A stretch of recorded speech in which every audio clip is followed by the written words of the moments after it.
The elevator ride to the 47th floor felt like an eternity. Emma Vance smoothed down her navy blazer for the 10th time, her reflection in the polished steel doors showing a woman who looked far more composed than she felt inside. 3 months of unemployment had drained her savings account and her confidence, but this interview at Sterling Technologies was supposed to be her comeback. The company was legendary, the position was perfect, and she had prepared for weeks. Nothing could have prepared her for what waited behind that massive oak door. The receptionist escorted her through a maze of glass walls and bustling employees until they reached the executive suite. Emma's palms were sweating as she sat through 3 separate interviews with department heads who seemed impressed by her portfolio and experience. Each conversation built her hope higher, and by the time she was told the CEO wanted a final word, she felt a flicker of excitement. This was it. This was her moment. She knocked and entered the corner office with its floor-to-ceiling windows overlooking the city skyline. The man behind the desk stood as she walked in, and Emma's world tilted sideways. Her breath caught in her throat. The perfectly tailored suit, the confident posture, the sharp jawline, none of it mattered as much as those familiar hazel eyes that had looked into hers just 2 months ago. Michael. The charming stranger from the engagement party who made her feel seen when she felt invisible. The man who held her in a tender embrace and whispered that everything would be all right. He froze mid-handshake, recognition flashing across his face like lightning. The professional mask he wore slipped for just a second, revealing the same stunned disbelief that gripped her heart. Emma watched him compose himself, watched the warmth drain from his expression and be replaced by something cold and unreadable. The man who had held her so gently was gone, replaced by Michael Sterling, Billionaire CEO. "Please," he said, his voice devoid of emotion, "have a seat." Emma's legs felt like they belonged to someone else as she sank into the leather chair across from him. The distance between them was only 3 feet, but it might as well have been a canyon. She had spent weeks replaying that magical night in her mind, the laughter, the conversation, the way he made her forget her troubles. Never once did she imagine he was the heir to a tech empire. And never once did she imagine he would look at her like she was a complete stranger. 2 months earlier, Emma was still raw from the layoff that had blindsided her. Her best friend Clara had practically dragged her to the engagement party of a coworker she barely knew, insisting that socializing would lift her spirits. Emma had wanted to stay home and wallow, but Clara was relentless.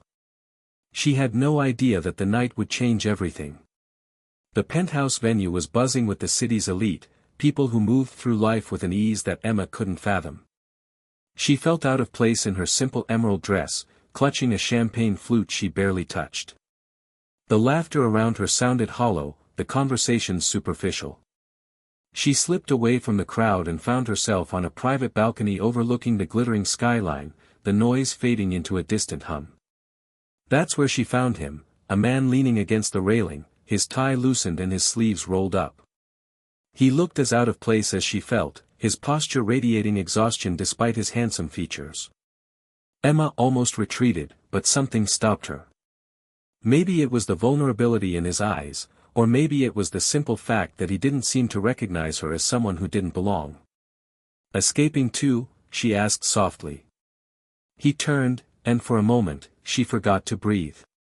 His eyes were hazel, warm and kind, crinkling at the corners as he smiled. "Is it that obvious?" She laughed, a genuine sound that surprised her. "Only to another fugitive." They talked for hours, the conversation flowing effortlessly. He told her about the weight of expectations, about a family legacy he never asked for but couldn't escape. She told him about her career dreams, the recent layoff, and the fear that she might never find her footing again. He listened with such intensity, such genuine interest, that Emma felt like the most important person in the world. When the party wound down, he walked her to the elevator. They didn't exchange phone numbers, didn't make promises they couldn't keep. He simply took her hands, looked into her eyes, and pulled her into a hug that felt like coming home. His arms wrapped around her, warm and strong, and she felt safe for the first time in months. "Whatever happens," he murmured against her hair, "you're going to be okay." Emma carried that moment with her like a secret treasure, never knowing the name of the man who gave it to her. She never imagined she'd see him again. She certainly never imagined he'd be sitting across from her in a boardroom, looking at her like she was a stranger who had overstayed her welcome. Michael Sterling sat behind his desk, his fingers gripping the armrests so tightly his knuckles turned white. Inside, his heart was racing. The woman he had been unable to forget for 2 months was sitting in his office, applying for a job he desperately wanted to give her. But he couldn't show it. He couldn't let anyone see that his judgment was compromised, that his heart was clamoring for something more than professional courtesy. The board was watching his every move. His father's former allies were circling like sharks, waiting for him to stumble. Any hint of favoritism, any whiff of impropriety, and they would tear him apart. He had worked too hard, sacrificed too much, to let a moment of weakness destroy everything. So he put on the mask, the cold, unyielding CEO who had built his reputation on ruthless efficiency. His questions were sharp, demanding, designed to test her limits. He asked about her previous employer's failures, about her mistakes, about the gap in her resume that her layoff had created. Each question felt like a betrayal, and he saw the hurt flicker across her face before she hid it behind a professional smile. Emma answered every question flawlessly. Her voice was steady even when he could see her hands trembling slightly in her lap. She didn't mention the night they shared. She didn't plead for recognition. She simply told him the truth about her qualifications, her ambitions, and her readiness to take on the role. Michael studied her portfolio for the 5th time. The work was exceptional. She was more qualified than any other candidate. And yet, the board would question his motives if he hired her. They would whisper that he was distracted, that his judgment was clouded. They might even try to block the appointment. "Ms. Vance," he said, his voice carefully neutral, "your qualifications are impressive. You're the most suitable candidate for this position." He watched her eyes widen with hope, and it took every ounce of his strength not to smile at her. Instead, he added coldly, "That's the only thing that matters here. Nothing else." Emma's face fell for just a moment before she composed herself. She nodded, thanked him for his time, and rose to leave. As she walked toward the door, Michael felt a physical ache in his chest. He wanted to call her back, to explain everything, to tell her that the man on the balcony was still inside him somewhere. But he said nothing. He simply watched her go, wondering if he had just made the biggest mistake of his life.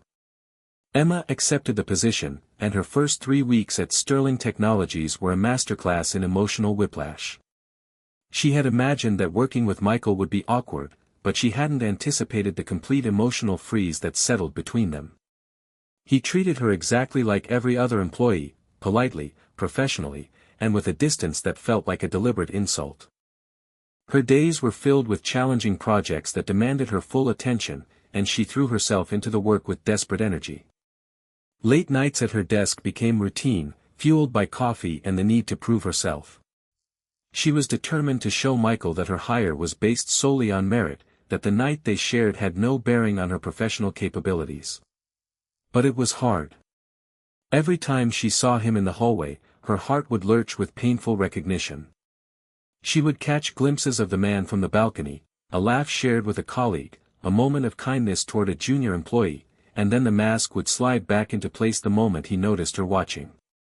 Clara, her steadfast best friend, listened to Emma's late-night rants with patient sympathy. "Maybe he's just trying to protect himself," Clara suggested. "Or maybe he's trying to protect you." Emma dismissed the idea.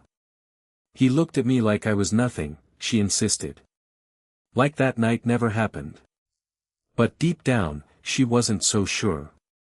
There were moments, brief, fleeting moments, when she caught him staring at her across the office. His expression would be unreadable, but something in his eyes would soften before he looked away. She told herself she was imagining it, projecting her own unresolved feelings onto a man who clearly didn't share them. The tension between them became unbearable. Emma found herself obsessing over every interaction, reading meaning into the smallest gesture. When he stopped by her desk to check on a project, she would hold her breath, waiting for some sign of recognition. When he walked past her in the break room, she would replay the moment for hours afterward, searching for hidden meaning. The walls she had built around her heart, the ones that had kept her safe after her layoff and the humiliation that followed, began to feel like a prison. She was trapped between wanting to know the man from the balcony and accepting the CEO who seemed determined to keep her at arm's length. And she wasn't sure how much longer she could endure it.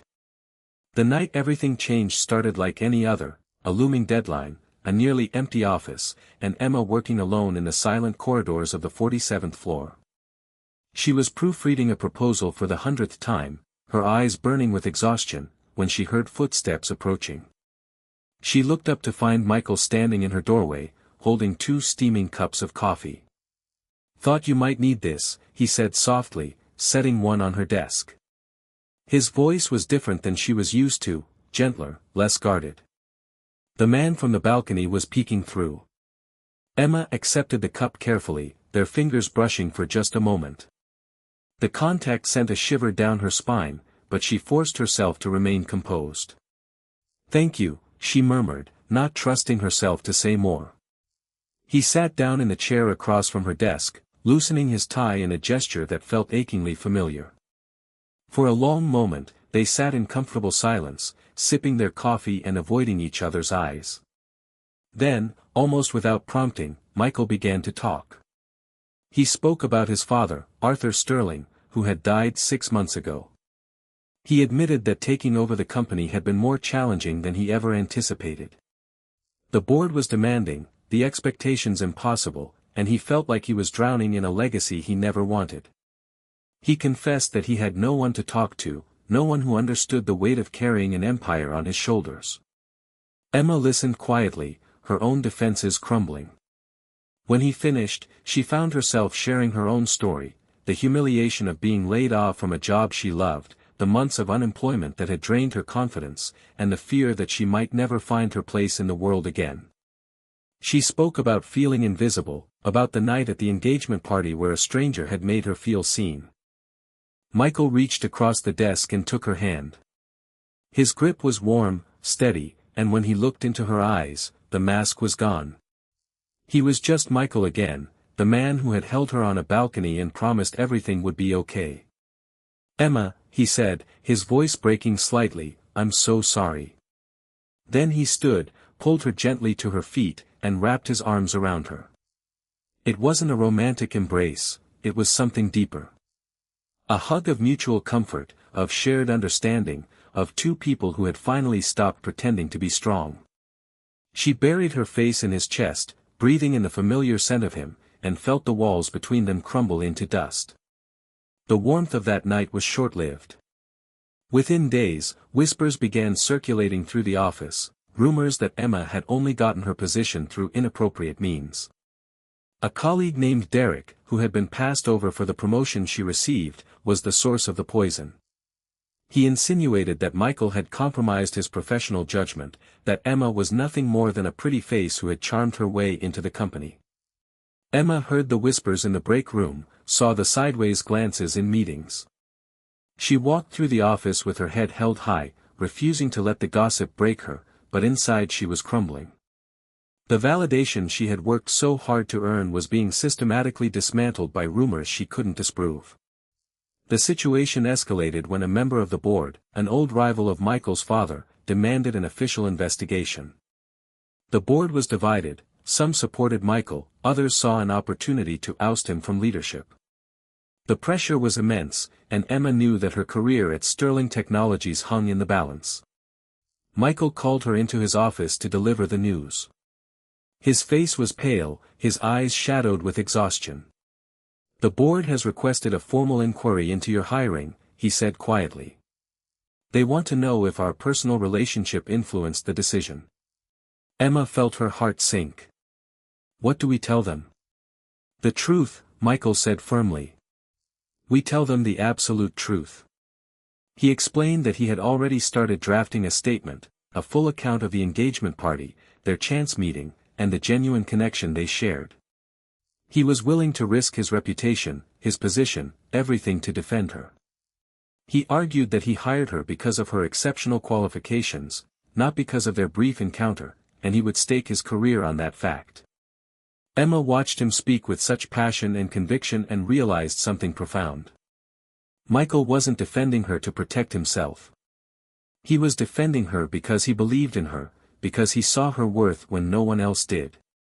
It was the same trust he had shown her on that balcony months ago, the same faith that had made her feel like she mattered. The investigation loomed over them like a storm cloud, threatening to wash away everything they had built. But for the first time, Emma felt a flicker of hope. If Michael was willing to fight for her, then maybe they could survive this. Maybe they could weather the storm together. The board meeting was tense, the atmosphere thick with accusation. Emma sat in the anteroom, her hands clasped tightly in her lap, while Michael faced the panel alone.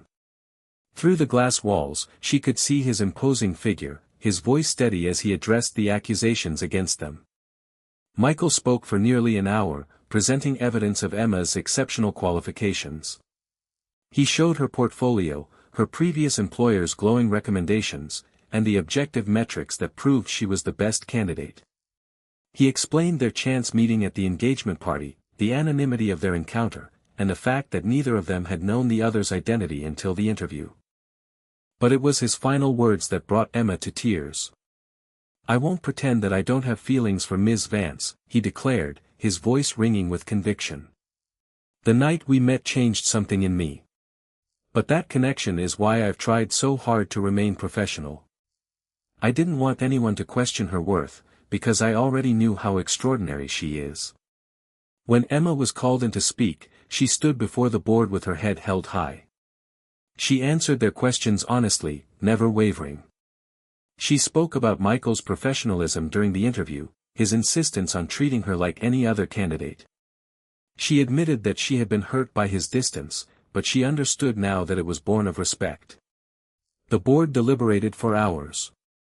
When they finally emerged, the verdict was unanimous: the hiring was above board, the accusations baseless, and Derek was immediately dismissed for creating a hostile work environment. Michael found Emma in the hallway afterward, and for a moment, they simply stood there, breathing in the relief of victory. Then he pulled her into his arms and held her so tightly she could barely breathe. "I'm so sorry you had to go through that," he murmured against her hair. "I should have been braver.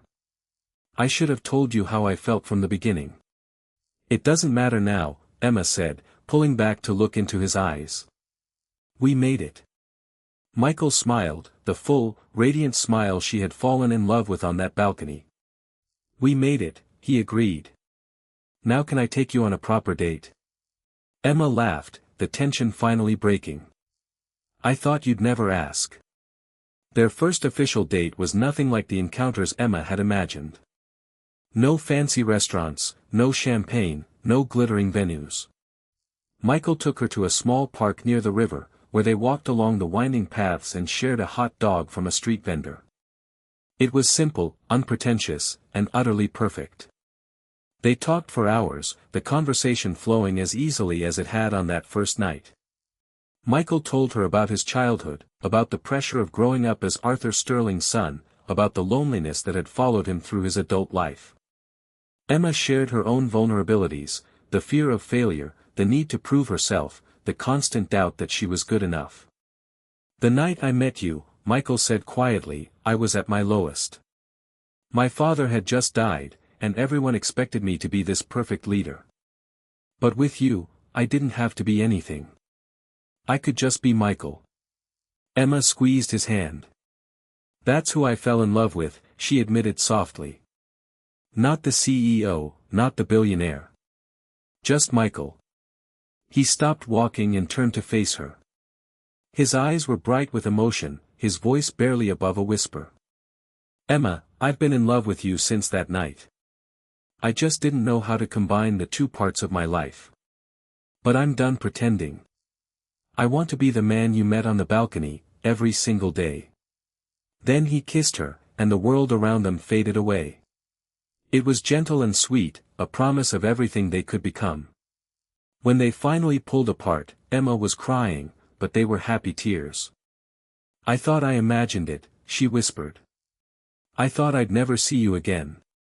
"You've been on my mind every single day," Michael admitted. "I just didn't know how to find you.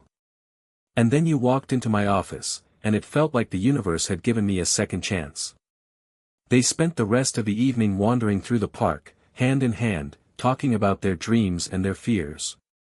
It was the beginning of something new, not just a relationship, but a partnership. Two people who had found each other in the most unexpected way, determined to build something real. Their relationship was no longer a secret, and the world reacted with predictable shock. Headlines blazed across tabloids: CEO falls for employee, billionaire bachelor finally off the market, and the ever cringe-worthy, from one-night stand to forever. The press was relentless, photographers camped outside the office, and every move they made was scrutinized and analyzed. Emma struggled with the sudden attention. She had always preferred to stay in the background, letting her work speak for itself. Now she was the subject of gossip columns and talk shows, her private life dissected by strangers who knew nothing about her. There were days when she wanted to retreat, to hide from the relentless spotlight. But Michael was a steady presence by her side. He didn't try to shield her from the public eye or control the narrative. He simply stood with her, holding her hand, reminding her that they were in this together.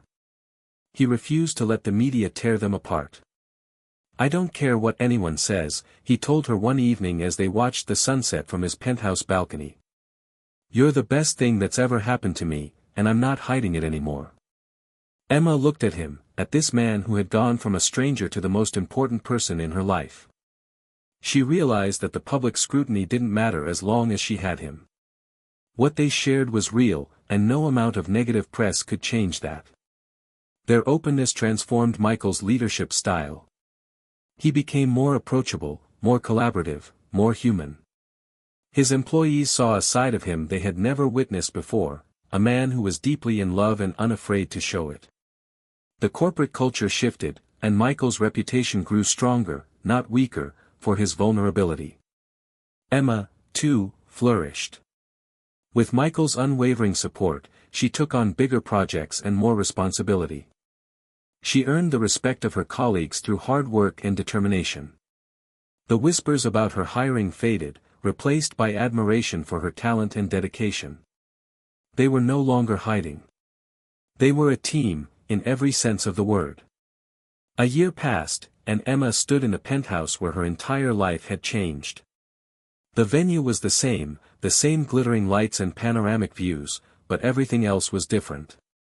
She wasn't the broken woman who had escaped to a balcony, searching for solace. She was whole, loved, and exactly where she belonged. Michael had arranged a private dinner, a quiet celebration of their first meeting. The staff had been dismissed, leaving only the two of them in the elegant space. Candles flickered on the table, and soft music played in the background. It was intimate, personal, and entirely him. He took her hand and led her to the balcony, to the exact spot where they had first spoken. "I remember everything about this night," he said softly. "The way you looked, the sound of your laugh, the way you made me feel like I wasn't just a legacy. You saw me when no one else did." Emma smiled, her eyes glistening with tears. "I saw a man who was lost, just like I was. I didn't know your name or your status, but I knew your heart. And I knew I wanted to be in your life." Michael reached into his pocket and pulled out a small velvet box. He opened it to reveal a simple, elegant ring, nothing flashy, nothing ostentatious, just perfect. "Emma Vance," he said, his voice steady and sure, "from the moment I hugged you on this balcony, I knew I wanted forever with you. You believed in me when I didn't believe in myself. You made me a better man, a better leader, and I can't imagine my life without you.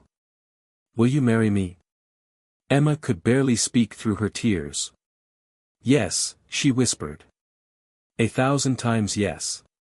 He slid the ring onto her finger and pulled her into a tight embrace, the kind that had started it all. It was a hug of promise, of forever, of everything they had built together. And when he finally kissed her, the world faded away, leaving only the two of them, exactly where they were always meant to be.